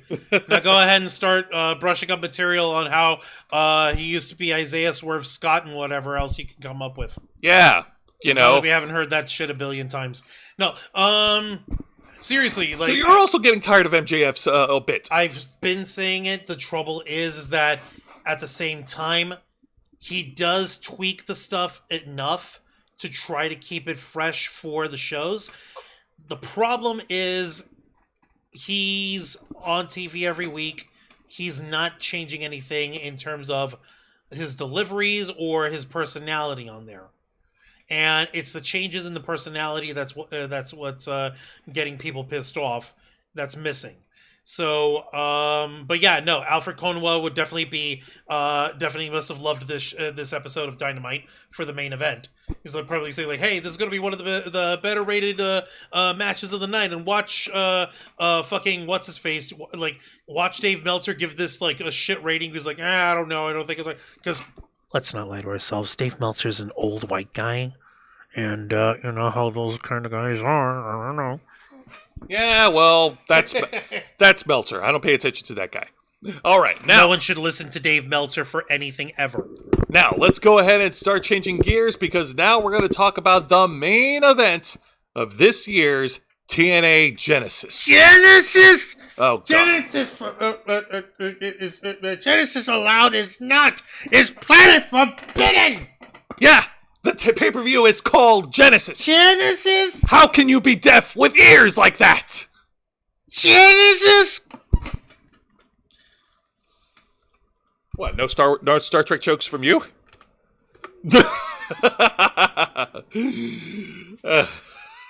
All right. So on TNA Genesis... Genesis! I know. Leave the line to me. Jesus. Fine. So on TNA Genesis, Genesis, we got the main event. We got the main event of the Texas Death Match for the TNA World Title, as the defending champion Mike Santana puts his title on line against Frankie Kazarian with Nick Nemeth as the special referee. When was this announced? It was actually announced after TNA Impact went off the air, because what actually happened, what happened went off after the cameras were off the air. Nick Nemeth tried to cash in his Call Your Shot gauntlet. Mike Santana cut him off from doing that. And then this match was made. They really needed to fix that over here. Mr. Quake, we're not talking about his religion over here. Dave Meltzer was saying he's racist, but that's not what's important. What's important here is that we're talking about TNA Genesis here. Genesis! And you guys will like this programming here on Wrestle Wrewind because now I actually have photos of the main event to talk about. Yay! Yay! And here we go. We're going to talk about it right now. TNA World Title match. Immediately, as Mike Santana approaches from the crowd, makes his way to the ring, he attacks Frankie Kazarian at ringside. This man is ready. He's got his war paint on. He's ready to knock Frankie Kazarian down for good. Cool. Let's keep it going. Hells yeah. Texas Deathmatch, no disqualification, anything goes, weapons legal, and easy booking. No pinfalls and no submissions. The only way to win is to be the last man standing. And or for him to, just quit or something. I don't know. Give up or whatever? Give up, yeah. All right, so here we go. Has anyone actually ever thrown in a towel or given up or submitted in a Texas Deathmatch, though? No. No, they just got their asses beat till they can't stand. Well, no, actually, wait, no. John Moxley tapped out to Hangman Adam Page last year at All In. Yeah, and it was Texas Death. He's an idiot. So we're just counting so we're not counting AEW. No, I'm saying, but that's Moxley. He's an idiot. Of course he's gonna tap out. All right. Let's continue this. Let's continue talking. I got more pictures. Let's go. There's a lot of blood. There's a lot of carnage to get through. These folks continue their fight into the crowd. The fans are loving it. Stop. What the fuck is up with Nick Nemeth's unreasonably spray-tanned legs? What are those? And what's with the Shawn Michaels spanky bottoms? Jesus, what the hell? You're going back to the Spirit Squad here, Nikki? Oh, God, no. Jesus Christ in heaven and earth. No, that's purgatory. But anyways, no. What happened was, my headcanon is that Nick Nemeth saw a clip of CM Punk wearing the short shorts as a referee last year on NXT, and he's like, hey, I could do it too. No. You just because you can do something doesn't mean that you should. just no, Nick. Notice how I wasn't looking at the awesome high-flying move of Mike Santana. I wasn't drawn by Frankie Kazarian being caught off guard. I wasn't drawn in by the fans all taking photos and selfies. I was drawn by Nick Nemeth's unreasonably orange and smooth legs. What the fuck? Yes. Okay, please continue. No, you're right. Those legs are so bronze, it would make EC3 blush. Right? That's definitely one way to control the narrative. All right, so continuing with the match, it didn't take long for them to start busting out weapons and start wrestling in other places. Toys coming out. Yep, Frankie Kazarian smashes a giant garbage can onto the back of Mike Santana as they make their way to this part of the venue. And then eventually, both competitors were able to return to the wrestling ring. After a little bit of backstage assault. Mike Santana, of course, busts out another weapon. He busts out a barbed wire baseball bat and starts raking it on the face of Frankie Kazarian. Oh, yeah. Speaking of Moxley, we're about to get into AEW levels of crazy. Okay, well, at least this is in a Texas Deathmatch environment, and it's not just Moxley needing to bleed because he's so hardcore. Or, pulling out a fork and playing with his food. Literally pulls out a fucking fork and starts like Abdullah the Butcher style bullshit. Unbelievable. Moxley, you ain't that guy. You are not Abdullah the Butcher. Anyway, so after going up to bat with that, Frankie Kazarian, of course, had his own answer. He hits a cutter on a table that was already set up at ringside. Both men go through the table. Ouch. Ow. But both men continue the Texas death match. And then this crazy spot here where Mike Santana hits a pile driver on Frankie Kazarian through those steel chairs. Okay. All right. No, this isn't tag worthy, but okay. We all know how a pile driver's supposed to go, right? Head between the legs. Yeah. Pick him up, sit out, drop the guy on his head, yes? Right. And the actual kayfabery of it is you're landing on your ass and the guy's head isn't as close to the ground as it looks when you're sitting out, right? Yes? Right. Okay. Now, that being said, am I the only one who's concerned about the fact that this kind of gives the illusion away even harder than anyone else? Like, CM Punk has put out some gnarly pile drivers in the past, and I mean the derogatory gnarly, as in, like, he sat out and he landed flat on his back when he dropped it in that one time. I think it was with Braun Breaker that he did that pile driver too. I think so. Point is, like, that was not a really good pile driver. This one here, Mike Santana is dropping his ass between two folding chair seats, yeah? Yeah. And what, did the fucking things, like, collapse and break down, and then, and when he finished sitting out, he landed on the ground? So what happened was he hits the pile driver, but then like but then like when he drops the pile driver, when he drops the head, like both seats start splitting a little bit. Okay, but he didn't actually hit the ground. No, he didn't hit the ground. No, okay, so when Mike Santana's ass never hit the ground and Frankie Kazarian's head never touched the ground either. Right. So what the fuck is Frankie Kazarian gonna be going through to impact his head? Were the edges of the chairs touching? Yes, the edges of the hard. Yeah. No, because like you said, the fucking his like Santana's ass splits the two chairs away, and so he ends up landing on his ass on the either side of the chair, and Kazarian dropping his head on nothing. Also, Genie Rick made it into the chat. Hey, I'm Genie Rick. Welcome to Wrestle Rewind, and thank you for the $1.99 super sticker vibes. Yes, thank you for that. This is some weird vibes over here. This is the what the fuck vibes. Now, if the fucking chairs had given way all the way, and Santana had actually flattened down onto the ground, then I can actually have some impact with that pile driver. And it would have still been safe because Santana and Kazarian are professionals. But it didn't even do that. So what the fuck? Let's just move on. Yes, please. You're thinking too hard. No, I'm thinking like a fucking pro wrestling fan who enjoys this stuff and like still wants there to be some semblance of logic in his pro wrestling, damn it. Well, I guarantee you... Sorry, I can't help it. I have standards. Well, I guarantee you, Juancho, the rest of the match is much more exciting. Is it? Yes. You sure? You're not just bullshitting me? How about you show us the pictures and we'll find out. So after that pile driver, we get back into the ring. Mike Santana goes to the top of the ladder and he crashes Frankie Kazarian right through the table that's been set up. And then during this match, we get some bullshittery here from what's his face from Nick Nemeth, who hits the danger zone onto Mike Santana because... Fucking seriously? Why? Because he's an asshole. Okay, so now what? So after that... Kazarian's down, Santana's down, Nick Nemeth went rogue. What the fuck are we doing?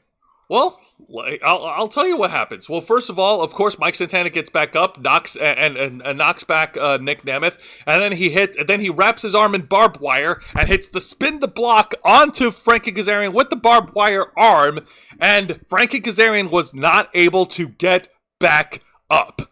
So, your winner, and yes. And there you see our champion. There you see Mike Santana stepping over the special referee, Diet Shawn Michaels, after destroying Frankie Kazarian. Your winner. Wait, hold on, I missed it. What did he do to Nick Nemeth? He hit him with the spin the block. Oh, he hit Nick Nemeth with the spin the block too. Okay. Your winner, and still the TNA World Champion, Mike Santana. Yay! Okay, this is fucking ridiculous. I'm sorry. No, this was fun. But at the same time, fucking ridiculous. Nick Nemeth was looking too smooth and orange. Mike Santana came up with a creative pile driver idea. Not necessarily a good one, but it was creative. It was interesting. The finish, obviously, no problems. And fucking, of course, Nick Nemeth tries to go into business for himself. So, wait. You mean even then, even after all that, Nick Nemeth still got up and did his job and finished refereeing the rest of the match, even after hitting Santana? No, they called out another referee. Oh, so it was a different referee. Yeah. Okay, why didn't you mention that? I'm over here like, wait, so fucking, you mean to tell me that Nemeth comes up with the plan, I'm gonna fucking do what no one else has done before. I'm gonna interfere on the match on my own. No other special guest referee Santana. Yep. done that. Nope. Santana pins Frankie. Yeah. Okay. Yeah. Santana. Sorry, I forgot about that part. Santana pins Frankie. So it was a pinfall match. I didn't see the whole thing. Ay, por el amor de Dios. Yeah. Calm down. No, you tell me to calm down. Nemeth tries to cash in to call. Wait a minute. That's exactly what happened on the TNA Impact debut on the AMC. What the fuck? It's basically a rinse and repeat. Whatever. All right, so let's move on. The rest of TNA Genesis was all right. Lee was able to weather the storm of Zarya and defending the TNA Knockouts World Title. And we had a good triple threat match where Joe Hendry defeated Moose and Cedric Alexander. Yeah. So, no, everything else was good. No notes. Solid pay-per-view. Oh yeah, by the way, Cedric Alexander is the new member of the system. We'll get to that later, please. Okay. All right. Now let's talk about this week's edition of TNA Impact. All right, let's go ahead and get this over with. You're killing my brain cells here with what happened on fucking at TNA Genesis. God dang it, man. I know. It's not. And believe me, I tried. I was looking forward to this because, like, who doesn't love a good, big, stupid, bloody deathmatch style match? But fucking, they gotta have shit that just makes it come off too odd in some instances. But fucking, what do I know?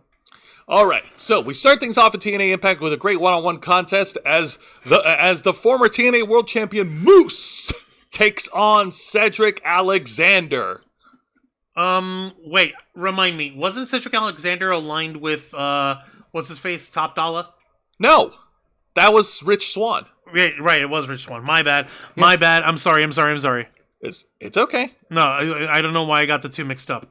No, it's all right. Continue. Now, the story of this match is that Moose is actually wrestling hurt. He injured his lower back during the triple threat match against Joe Hendry and Cedric Alexander at TNA Genesis. So he's been favoring his lower back throughout this whole match, which really hampers his ability to pull off a lot of his powerhouse moves. Oh no! And I got pictures. I know. Thank goodness you have pictures now. Yeah. I know. I'm so used to screen capping shit and scrambling at the last minute for TNA. And yeah, there you see him writhing in pain. Oh my god, it's giving me flashbacks of my lower back. I do not miss that with my lower back either. Yeah, I know. Cedric Alexander pretty much had the match on lock, holding off against Moose, hitting him with a series of offensive maneuvers. Moose, of course, tried to fight back. At one point, he tried to hit the spear, the first attempt, but it was countered. Moose was able to hit the sit-out choke bomb, but was only able to get a two. But Cedric kicked out after two. Cedric tried to go for a move, and then Moose rolled it over, and then he tried to turn it into a power bomb. And he tried to turn it into a power bomb. Cedric Alexander was able to reverse it into a Hurricane Rana pin to pin and win. Your winner, Cedric Alexander. He pinned Moose. All right, awesome. Hell of a way to go. All right, congratulations to you, Cedric Alexander. Nicely done. And then after the match, of course, Moose, out of respect, shook Cedric Alexander's hand before exiting the ring with Alicia Edwards. All right, awesome. And a heck of a good way to start the show. Absolutely. Now let's get over to the exciting match of the night, and this one was the semi-main event of TNA Impact. This was heavily advertised as the one half of the TNA World Tag Team Champions, Jeff Hardy, takes on Mustafa Ali. All right, how did our presidential hopeful of Mustafa fare against the charismatic Enigma? Well, first of all, the wannabe president spent a good couple of minutes at ringside trying to block out all the chants for Jeff Hardy, and he's immediately saying, like, okay, that stupid hand gesture that they do, the jukes or whatever, I think that should be outlawed. I think that should be banned. Oh my god, get over yourself, buddy boy. And then he gets into the ring, and what happened was a shock. Like, Jeff Hardy actually showed off a lot of his amateur wrestling chops and out-wrestled Ali in the first couple of minutes of the match. Like, he was doing takedowns, arm drags, he was doing headlock takeovers. Like, he was pretty much, like, working over Ali in the first couple of minutes, and, like, Ali just rolled out of there every time, like, no. Oh, shit, he running scared? He running scared.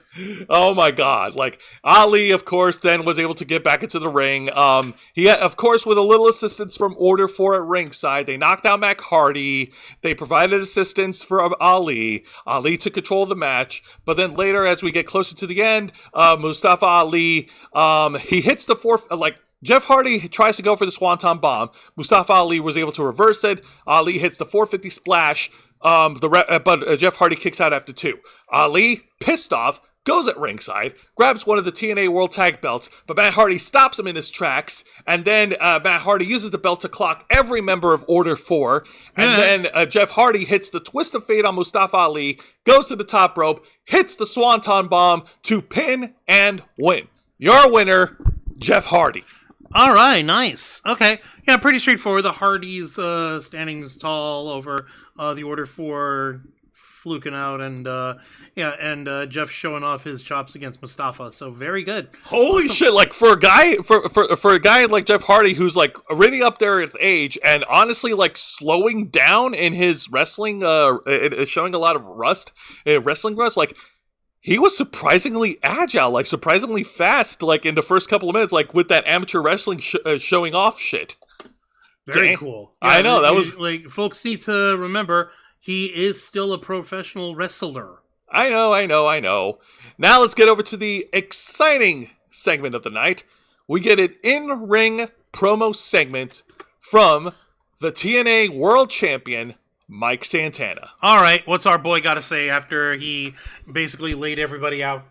All right, pretty much he shared a voice message from his father before getting into the match, before his father passed away, pretty much saying like, hey man, you worked for this, you earned this, and you definitely deserve to be in that ring. Like something like that. It was played out there, the fans loved it. He almost bursted into tears for it. Mike Santana, of course, also gave respect to where it's due. He respected Frankie Kazarian, the TNA veteran, and that he put up a good fight. And yeah, no, Mike Santana's pretty much the rest of it's pretty much a pretty awesome babyface promo. He's going to be the defending champion. He's here to stay. And yeah, no, he's pretty much ready to take on all comers. Anyone in the TNA locker room who's ready to step up and, face him. Goddamn. All right. Heavy words from the heavyweight champion himself. Okay. Shit, yeah. All right. Fantastic. Well said, Mike Santana. Yay. Yeah. All right. Now let's get to the match of the night. And and this one was very weird for me to take in. Okay, so it's a one-on-one contest featuring 2 knockouts. We got the former NXT Women's Champion Indy Hartwell taking on one half of the TNA Knockouts Tag Team Champions, M by Elegance. Now, this match was okay. They didn't do anything spectacular. They tried to keep things leveled, but there was too much outside interference from the Elegance brand, from Heather by Elegance, from Mr. Elegance, from the personal concierge, and Ash by Elegance apparently playing the babyface manager this time. She's over here, they're yelling at ringside at her group saying like, what are you guys doing? Stop that! And I'm just like, yeah, I know. And it's just, it made things so Stop freaking... what? No, it made things like, so... Stop what? I'm trying to win. Yeah, it made things so confusing to watch, and it was also a little distracting from the match. Eventually, Indy Hartwell was able to get the win after rolling up M by Elegance, but then afterwards, the Elegance brand started beating up Indy Hartwell, and then out comes Lei Ying Lee and Zaya Brookside to help out Ash by Elegance, and Ash looked like help out Indy Hartwell. Indy and Ash, because Ash like went into the ring and she looked like she was gonna throw down with the Elegance brand all by herself, and when I'm like thinking like, wait, but she's retired. But wait, hold on. Ash was going to jump in and fight the Elegance brand? Yeah, she was in the ring and she was about to brand? Yeah, she was in the ring, she was about to square off, but it was a ruse. It was all a ruse, a bait and switch, and then freaking Ash by Elegance hit a hammerlock DDT onto Laying Lee. Apparently, Ash by Elegance is cleared to wrestle again. I have a picture. You fucking what? Yep, Ash by Elegance is cleared to wrestle. She's out of retirement after... What? How many months? No, What? seriously, what? No, what happened? She's back. Ash by Elegance is back, and she's now active competitor. What? Yeah, that didn't make any sense. No. Okay, listen. Either they kayfabed us when she said she's retiring, or whatever it was that she was dealing with ended up not being nearly as serious and terrifying as they thought, and only required, like, did she Shawn Michaels us, like, with the fucking, like, lost my smile bullshit? Is that what she fucking did? I hope not. Because that's some bullshit. Nobody's down with that kind of shit these days anymore. People are still pissed off about when Seth Rollins faked his leg injury and how he was shelved. Like, oh, by the way, that was a lie. That shit. People are still pissed off over that. And they're still trying to say, oh, no one trusts the management anymore because of shit like this. They pull off like, well, who keeps pulling these kind of shits off in the first place? If this is a storyline or whatever, then they would have given some kind of bogus fucking reason for the actual retirement in the first goddamn place. But considering how like fucking super secretive she's been over what may have been causing her any whatever illness or whatever the fuck, then we're left to anticipate and speculate over this shit and end up assuming the worst out of everyone, because usually we're right on that. I really hope they didn't lose my smileless with this shit. I don't know. We got to get some answer from the former Dana Brooke. For real. Anyways. Oh, hey, there's Mr. Elegance also celebrating with them. And now let's get over to the promo of the night, because we finally hear from the newly debuted TNA Knockout, the former NXT Women's Tag Champion herself, Elena Black, FKA Cora Jade. All right, so me and Juan, we got a chance to actually watch the promo. We actually saw what she said, and Juan actually put it best. She said it was okay, but nothing to write home to. It was very generic. I'm here to take on all comers. I'm gonna dominate the Knockouts division. No one gets as viral as I am. No one's as influential as I am. And I'm gonna beat you all up. So, ladies, go take a number. Ha ha. Welcome to the era of Elena, which I told this to Juan, doesn't hit as hard as the generation of Jade. Well, that's true, but at the same time, if she insisted on having any kind of alliteration gag happening again, this works for that purpose. Not necessarily a good alliteration, especially in terms of delivery. Because she still sounded like she was trying to cut a promo, trademark, copyright restricted, a WWE style promo, rather than make the promo feel more realistic. Like I'm here to take anybody on. You could go ahead right now and challenge me right here in the middle of the ring, and I will take your challenge and I will twist you and pretzel you into a weeping, heaping helping of haplessness. But she didn't do that. She went for what was like familiar to her. Yeah, what was familiar, what was standard. She went what was safe. It's the thing is that we want better for Elena Black. We do. Of course we do. For goodness sake. We know that she could cut a better promo. But she can. But we'll find out later, of course. Yeah, sure. Let's go ahead and get this wrapped up over here, Jose. Yep. Now, before we talk about the main event, we do have to briefly talk about the honorable... This one deserves an honorable mention, and this is a time-honored tradition from TNA. They brought back the Feast or Fired match. What are these rules? Actually, shit, you're right. Let me go ahead and look up the rules. Fucking Feast or Fired bullshit. The Feast or Fired concept was invented in the old years of TNA back into 2010s by I don't want to invoke his name. Who, Brock Lesnar? Feast or Fired? Oh, wait. Don't tell me it was introduced by him. Yes. Bro! I invented the Feast of Fire match, bro! No one's the greatest creative genius in the whole world greater than me, bro! Oh my god. I invented getting Me Too'd for Juggalos, bro! Okay, please stop. I invented Stone Cold, bro! Wancho, I can't save you if you get your ass kicked by K-Storm. Bro. I can't even save myself if I get my ass kicked by K-Storm. Bro. Thank you. Actually, Wancho, check your messages. I just sent you the rules of Feast or Fire. Oh my god. Okay, here we go. So, the rules of a Feast or Fired match, as it's meant to be a take on the term Feast or Famine. The rules are as follows. 4 briefcases hang from poles at each corner of the ring. 3 briefcases contain contracts for championship opportunities, either the world title, the X Division title, or the TNA International title. The 4th briefcase contains a pink slip, which results in the wrestler carrying it being fired from TNA. Wrestlers must leave the ring with the briefcase and touch the floor with both feet to claim it. The contents of the briefcase will be revealed next week on TNA Impact. Yep. Okay, so we don't even get to find out who the fuck owned what. Yeah, no. All we get is just this big battle royal match. For, pretty much people chasing after the briefcases that's on the poles, because, Russo likes shit on the pole matches.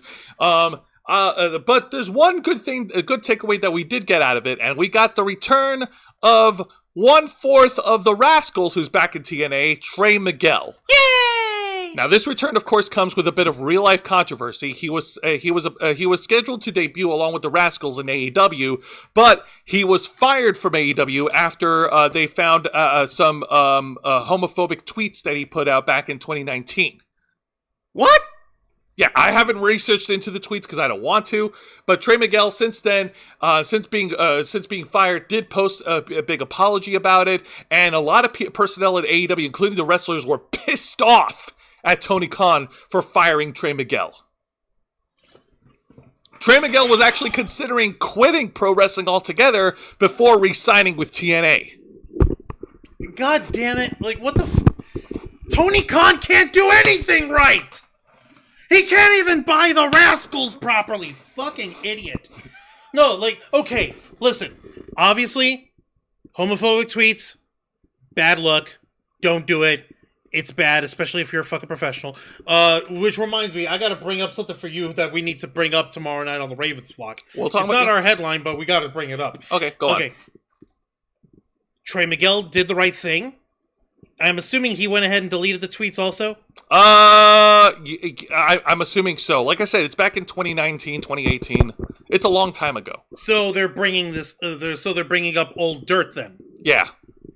So they just tried to cancel him then. Yep. So Tony Khan tried to cancel Trey Miguel. Yep. Yeah, no, that fucking coked out dweeb can't do anything right. Fucking asshole. Well, nevertheless, I'm glad that Trey Miguel returned. He actually grabbed one of the briefcases, so he grabbed one. So did Steve Macklin. And who else? I'm trying to remember else. Oh yeah, Eric Young grabbed one of the briefcases after knocking it out of the hometown man. And finally, let's see. Okay, it was Eric Young, Trey Miguel, Steve Macklin. I forgot who the 4th winner was. Oh, well, whatever. But the point is, Trey Miguel's back. I'm happy that he is still employed, and I'm happy that he didn't hang up his boots over something as stupid and as benign as, being canceled for an old tweet from a long time ago. Let me find out over here with this Feast or Fired. Let's see. Oh, yep. Trey Miguel. Oh, no, Eddie Edwards. Okay, so... Eddie Edwards, Eric Young, Trey Miguel, and Steve Macklin won the briefcases. Eddie Edwards is getting fired. I could see it. Oh, boy. I hope not.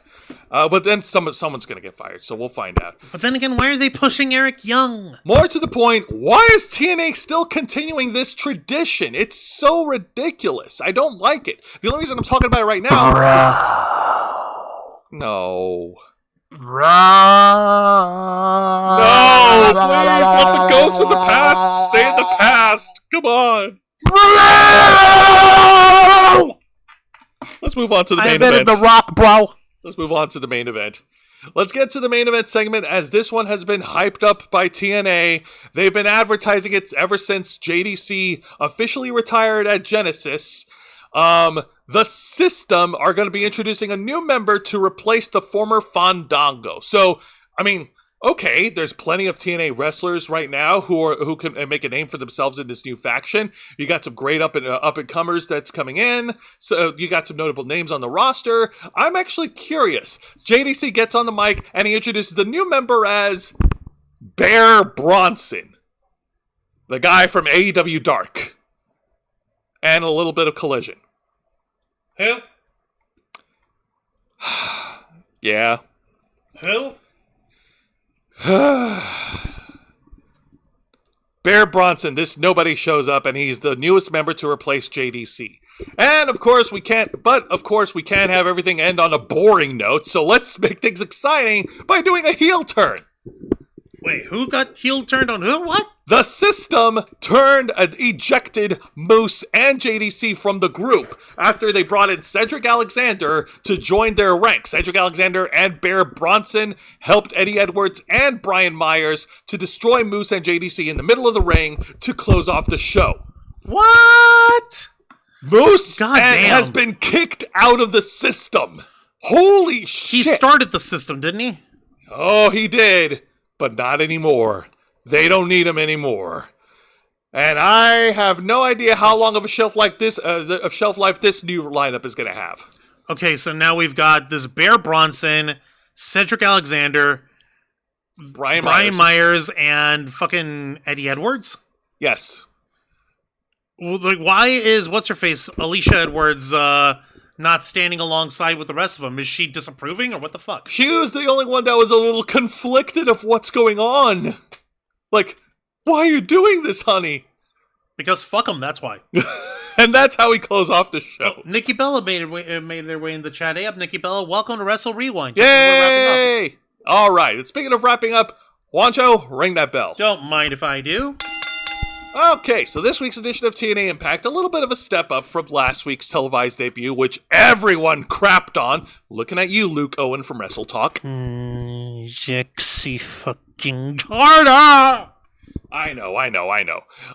But this was definitely a step up. Less Dixie Carter, more total nonstop action. Yay. Also, there was a segment with what's-her-face, Ariana Grace asking her daddy Santino Marella to forgive her. Oh, yeah, that was very nice and touching. I almost ranked that as the exciting segment if it wasn't for Mike Santana. Yeah, because Mike Santana needed the time on the mic. Yeah, and let's not kid ourselves.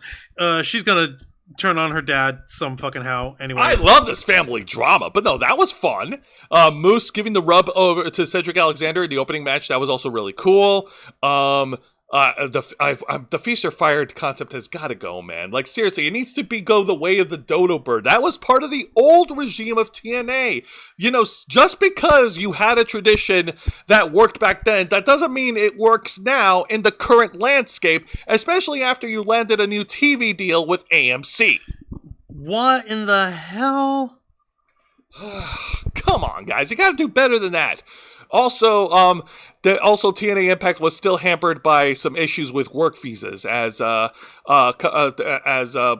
of all, Danny Luna is trapped in England, so she can't get over because of the work visa issues, and Leon Slater has been borrowed by WWE to do a couple of live tours overseas.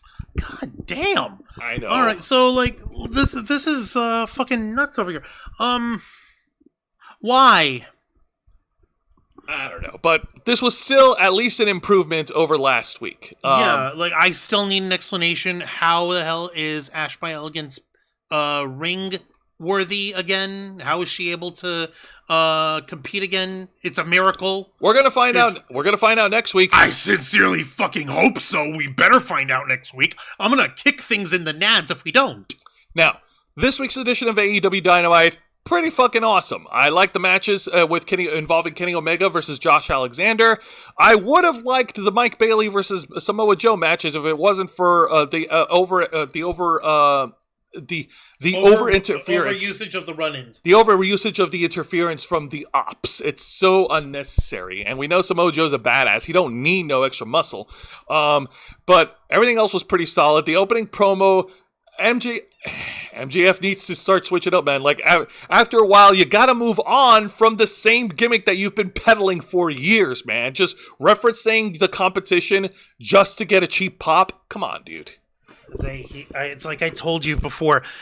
He's not going to be able to fucking get past that shit until and or unless he goes to the Fed, where he's going to be forced to get creative. Mm-hmm. He's not getting any different because he's in a position where he doesn't need to. He's got guaranteed money. He doesn't have to fucking worry about earning his spot, and he doesn't have to worry about like truly generating any new revenue for All Elite Wrestling by doing anything new or different or controversial or anything like that. He's in a comfort zone, and the last thing you ever want to do when you're a professional wrestler is get comfortable where you are. Yep. Exactly. But the main event was also fun. Swerve Strickland and Kevin Knight had a great main event. And now this week's edition of WWE NXT, it was also pretty good. Once again, we're waiting for answers from Tony D. AEW, the worst thing ever. That was such a dumb criticism of them shitting on Blake Monroe for that. Idiots. And also, well, okay, but Blake Monroe and the Jada Parker segment, that was fun. We need answers from Tony D'Angelo. Why is he attacking random people out of nowhere? If he says something stupid along the lines of, I don't owe anyone an explanation, I will claw something's eyes out. I don't know what it will be. Maybe it'll be your eyes. No! Maybe it'll be my own. Maybe it'll be Angel's eyes. Okay, I can live with that. Know. I can live with that. But no, the main event triple threat match, tag team match was fun. Zaruka was the right team to win, but I'm getting tired of WWE just stringing us along with the will they, won't they split up bullshit. Like, it's getting tiresome, and eventually, if you keep dragging the story on long enough, people are going to lose lose patience. Seriously, what are we waiting for? But this is part of the new regime of WWE, where long-term booking is the name of the game. But you gotta quit teasing it at that point. Oh, God. And like, they showed the cracks too early, for fuck's sake. God damn it. All right, that's going to do it for this week, folks. I hope you guys enjoyed it. And tune in this Saturday at 5 p.m. Tune in tomorrow at 5 p.m. Eastern in the afternoon, simulcasting on YouTube and Kick for another exciting edition of Los Amigos Play, where I will be at the helm playing Sonic Frontiers. Yay! And, of course, tune in to tomorrow night's edition at 7:30 p.m. Eastern for another exciting episode of The Ravens Flock. So until then, Mr. Juan Arouse, plug us away. Don't mind if I do. Ladies and gentlemen, boys and girls, and everybody in between, thank you very much for watching this week's live stream edition of Wrestle Rewind, hosted by Jose Casabona!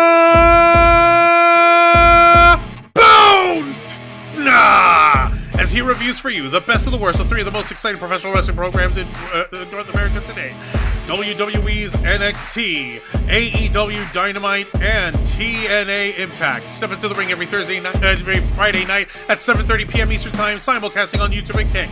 Hit the subscribe or the follow button, ring the notification bell to stay up to date on all of our content. Become an inner flocker by hitting the join button, and until next time, continue to follow us on Facebook.com/TheRavensFlock, Twitter.com/RavensFlock13, Instagram.com/TheRavensFlockOnline, Kick.com/TheRavensFlock, and of course, remember to hit the subscribe button and ring that tiny little notification bell right here on our flagship platform, YouTube.com/TheRavensFlock, humble home of the Black Files, Los Amigos Play, Wrestle Rewind, and The Ravens Flock.